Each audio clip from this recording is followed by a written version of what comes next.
ابا ہم یہ مغرب کے بعد سلسلہ کرتے ہیں فوراً تقریباً 7:45 بجے کے آس پاس. تو گھریلو مسائل ان کا حل. پاپا کالیں آتی ہیں, میسیجز بھی آتے ہیں.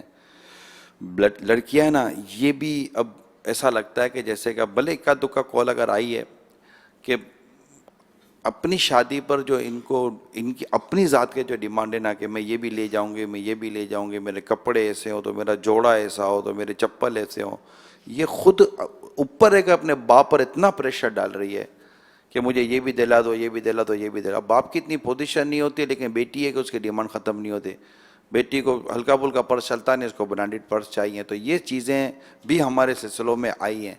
تو بیٹیوں کو کیا ہو گیا کہ اپنے والدین پر پریشر ڈالیں. باپ بولتا تھوڑی ہے, بعض اوقات باپ مقروض ہو جاتا ہے, اور وہ بیٹی کی کیونکہ شادی ہو رہی ہے تو وہ بعض اوقات یہ گاڑی چل رہی ہوتی ہے, میاں بیوی آپس میں نپٹ رہے ہو, تب کیا کریں, بیٹی جا رہی ہے بیچاری کو دینا دینا دینا.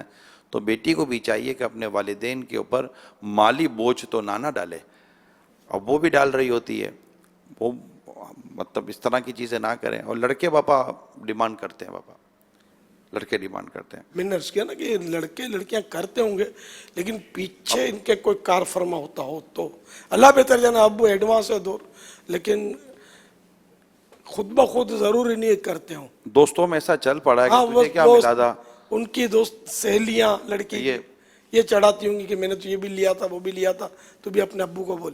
یہ بھی ہوتا ہوگا, ہونا نہیں چاہیے یہ.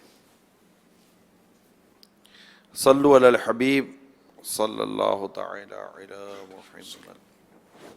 جی سوال چلائیے. میرا سوال یہ ہے کہ ایک گھر ہے, وہ ہمارا رہائشی گھر ہے, اس میں ہم نے کرائے پہ دکان دی ہوئی ہے جس کا کرایہ 30,000 روپے آتا ہے. اس کو 1 سال بھی ہو گیا, کیا اس پر زکوٰۃ دینا فرض ہے؟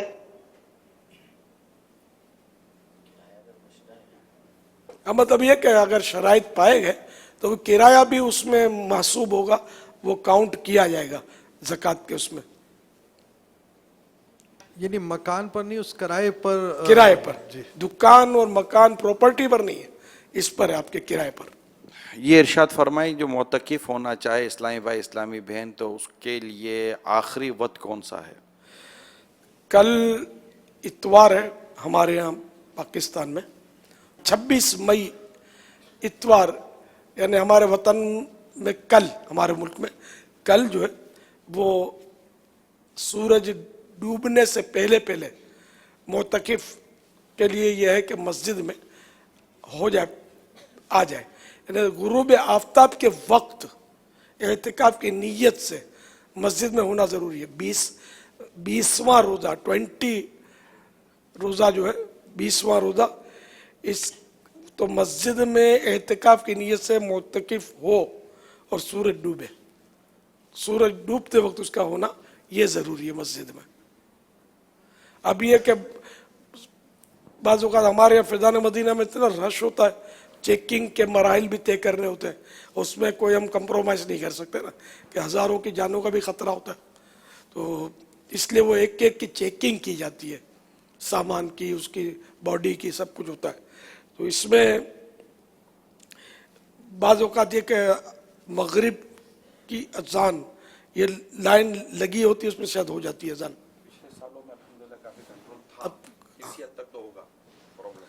بالفرض اگر اذان ہو گئی تو یہ نہ کہا جائے کہ میرا کیا قصور ہے, میں تو آ گیا تھا. اعتکاف شروع نہیں ہوگا. مسجد کے باہر جو لائن لگی ہے تو اس کا اعتکاف, وہ سنت اعتکاف تو گیا.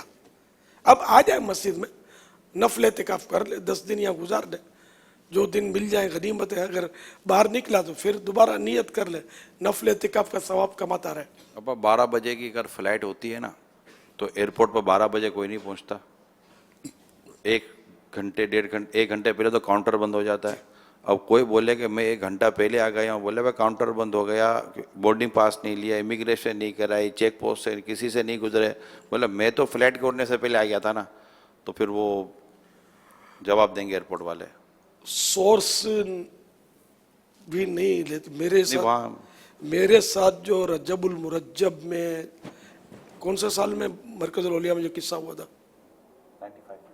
95 میں 2 شہید ہوئے تھے سائیں بھائی, اور مجھے پولیس کے پورے وہ فوج میں سمجھو, وہ تو اس وقت تو